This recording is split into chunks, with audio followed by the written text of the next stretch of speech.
வணக்கம். டிசம்பர் 19ஆம் தேதி இன்னைக்கான 2வது பதிவு.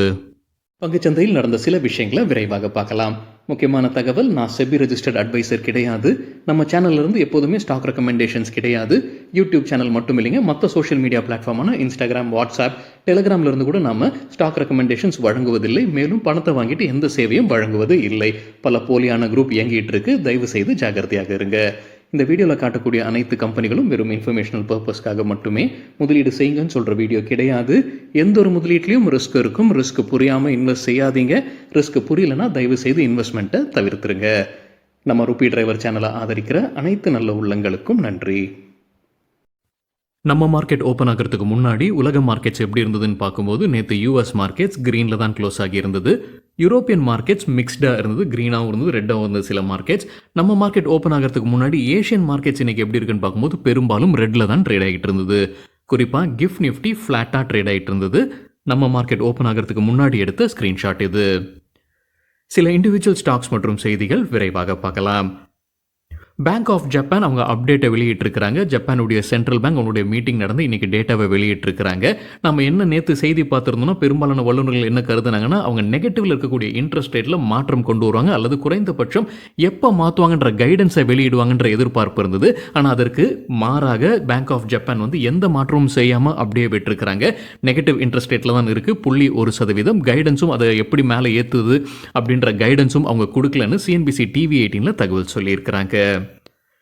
டெல்லி எக்ஸைஸ் பாலிசி கேஸில் டெல்லியுடைய முதலமைச்சர் திரு அரவிந்த் கெஜ்ரிவாலுக்கு அழைப்பு விடுத்திருக்கிறாங்க. விசாரணைக்கு டிசம்பர் 21ஆம் தேதி ஆஜராக வேண்டும்னு என்ஃபோர்ஸ்மெண்ட் டைரக்டரேட் அழைப்பு விடுத்திருப்பதாக மணி கண்ட்ரோலில் தகவல் சொல்லியிருக்கிறாங்க. மத்திய அரசு வின்ஃபால் ப்ராஃபிட் டாக்ஸை குறைச்சிருக்கிறாங்க. டீசல் மற்றும் உள்ளூரில் உற்பத்தி செய்யக்கூடிய க்ரூட் ஆயிலுக்கு, டீசல் ஏற்றுமதி மற்றும் உள்ளூரில் உற்பத்தி செய்யக்கூடிய க்ரூட் ஆயிலுக்கு தகவல் கிடைத்தது மணி கண்ட்ரோல்ல இருந்து. உள்ளூரில் உற்பத்தி செய்யக்கூடிய க்ரூட் ஆயிலுக்கு 5000 ரூபாய் ஒரு டன்னுக்கு இருந்ததை இப்போ 1300 ரூபாயாக குறைச்சிருக்கிறாங்க. டீசல் ஏற்றுமதிக்கு 1 ரூபாயா இருந்தது லிட்டருக்கு, இப்போ அதை 50 பைசாவாக குறைச்சிருக்கிறாங்க. ஆனால் அதே நேரத்தில் ஜெட் ஃபியூவல் அல்லது ஏவியேஷன் டர்பைன் ஃபியூவலுடைய வின்ஃபால் டாக்ஸை உயர்த்தி இருக்கிறாங்க. முன்ன 0 இருந்தது, இப்போ அதை லிட்டருக்கு 1 ரூபாயாக உயர்த்தி இருக்கிறாங்க. பெட்ரோல் ஏற்றுமதிக்கு எந்த மாற்றமும் செய்யாமல் விட்டுருக்கிறாங்க மத்திய அரசு. இந்தியாவில் சேட்டலைட் இன்டர்நெட் ஏர்வேவ்ஸ் உடைய அலோகேஷனை ஆக்ஷன் இல்லாமல் லைசன்சிங் முறையில் ஒதுக்குவதற்கு அரசு திட்டமிட்டிருப்பதாக எக்கனாமிக் டைம்ஸில் தகவல் சொல்லியிருக்கிறாங்க. இந்த முறை காரணமாக அம்பானியுடைய ஜியோக்கு ஒரு பின்னடைவாக இருக்கும்னு வல்லுநர்கள் கருதுறாங்க. அதே நேரத்தில் வெளியூரில் இருக்கக்கூடிய மற்ற நிறுவனங்களான குறிப்பாக இலன் மஸ்குடைய ஸ்டார்லிங்க், அமேசானுடைய ப்ராஜெக்ட் குயிப்பர், பிரிட்டிஷ் நிறுவனமான ஒன்வெபுக்கு இது சாதகமாக இருப்பதற்கான வாய்ப்பு இருக்குன்னு கருத்து தெரிவிச்சிருக்கிறாங்க வல்லுநர்கள். தகவல் நமக்கு கிடைத்தது எக்கனாமிக் டைம்ஸ்ல இருந்து.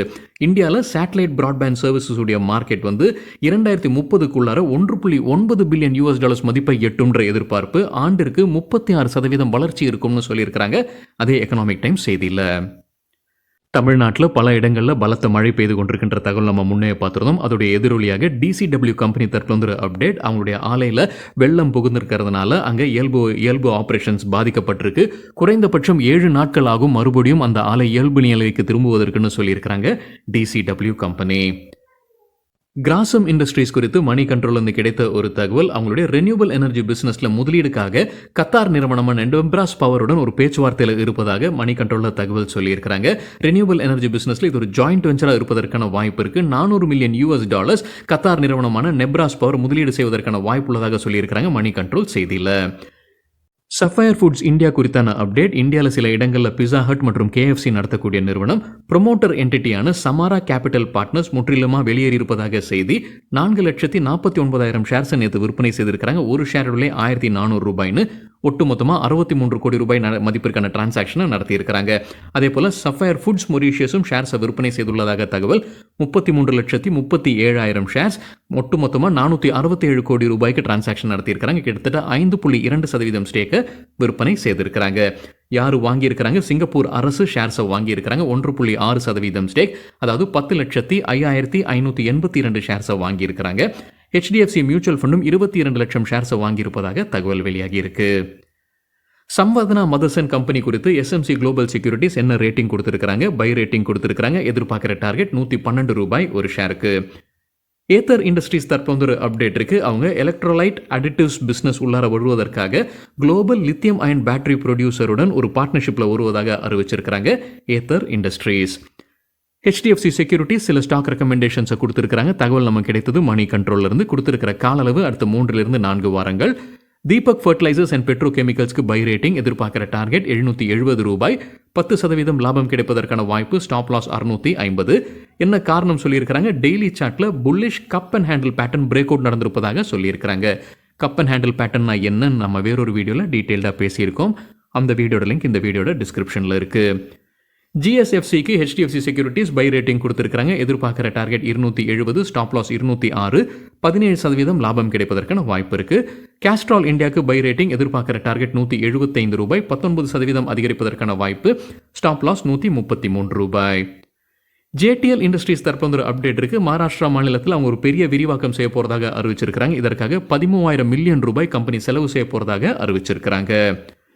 கெய்ன்ஸ் டெக்னாலஜி இந்தியா தற்போது அப்டேட் இருக்கு. கம்பெனி ஒரு புது முதலீடு செய்திருக்கிறாங்க. அமெரிக்கா நிறுவனம் நினைக்கிறாங்க டிஜிகாம் எலக்ட்ரானிக்ஸ் இங்க வாங்குறாங்க. $2.5 மில்லியன் இந்த டிரான்சாக்ஷன் நடக்க இருப்பதாக அறிவிச்சிருக்காங்க கெய்ன்ஸ் டெக்னாலஜி இந்தியா. ரிலையன்ஸ் இண்டஸ்ட்ரீஸ்க்கு மார்கன் ஸ்டான்லி தொடர்ந்து ஓவர் வெயிட் ரேட்டிங் கொடுத்திருக்காங்க. எதிர்பார்க்கிற டார்கெட் ஒரு ஷேருக்கு ₹2,821. சன்சாரா இன்ஜினியரிங்க்கு ஆன்டிக் பை ரேட்டிங் கொடுத்திருக்காங்க. எதிர்பார்க்கிற டார்கெட் ₹1,150. ஹொனாசா கன்சியூமர் மாமா அர்த் பிராண்ட் வைத்திருக்கக்கூடிய கம்பெனிக்கு JM ஃபினான்ஷியல் பை ரேட்டிங் கொடுத்திருக்காங்க. எதிர்பார்க்கிற டார்கெட் ₹515. தற்போதைய லெவலில் இருந்து 34% அதிகரிப்பதற்கான வாய்ப்பு இருக்குன்னு கருதுறாங்க. டென் நெட்வொர்க்ஸ் தற்போது அப்டேட் இருக்கு. GST அத்தாரிட்டிஸ் பெனால்ட்டி போட்டிருக்காங்க. ₹52,623 பெனால்ட்டி போட்டிருப்பதாக அறிவிச்சிருக்காங்க டென் நெட்வொர்க்ஸ். சில ஸ்டாக் ரெக்கமெண்டேஷன்ஸ் புரோக்கிங் கம்பெனிஸ் கொடுத்துருக்காங்க. தகவல் நமக்கு கிடைத்தது எக்கனாமிக் டைம்ஸ்லேருந்து. பொனான்சா போர்ட்ஃபோலியோடைய பரிந்துரைகளில் ஜொமேட்டோக்கு பை ரேட்டிங், எதிர்பார்க்கிற டார்கெட் 140, ஸ்டாப் லாஸ் 121. ரிலையன்ஸ் இண்டஸ்ட்ரீஸ்க்கு பை ரேட்டிங், எதிர்பார்க்கிற டார்கெட் 2,823, ஸ்டாப் லாஸ் 2,370. LKP செக்யூரிட்டிஸோட ரெக்கமெண்டேஷன்ஸில் ஏஷியன் பெயிண்ட்ஸ்க்கு buy rating, target 3,550, stop loss 3,235. Ambuja சிமெண்ட்டுக்கு பை ரேட்டிங், எதிர்பார்க்கிற target 560 580, stop loss 495. Archean chemical industries குறித்தான அப்டேட். கோல்ட்மன் சாக்ஸ், டாடா AIA லைஃப் இன்சூரன்ஸ் மற்றும் DSP மியூச்சுவல் ஃபண்ட் ஷேர்ஸை விற்பனை வாங்கியிருக்கிறாங்க. 2.5% ஸ்டேக் ஒட்டுமொத்தமாக வாங்கியிருக்கிறாங்க. ₹600 ஒரு ஷேருக்குன்னு.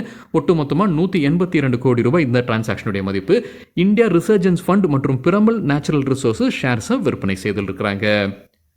தேவயானி இன்டர்நேஷனல் CLSA தொடர்ந்து அவுட் பர்ஃபார்ம் ரேட்டிங் கொடுத்திருக்காங்க. எதிர்பார்க்கிற டார்கெட் ஒரு ஷேருக்கு ₹211. சரிங்க, இதுதான் சில விஷயங்கள் என்னுடைய பார்வைக்கு எட்டியது. நன்றி, வணக்கம்.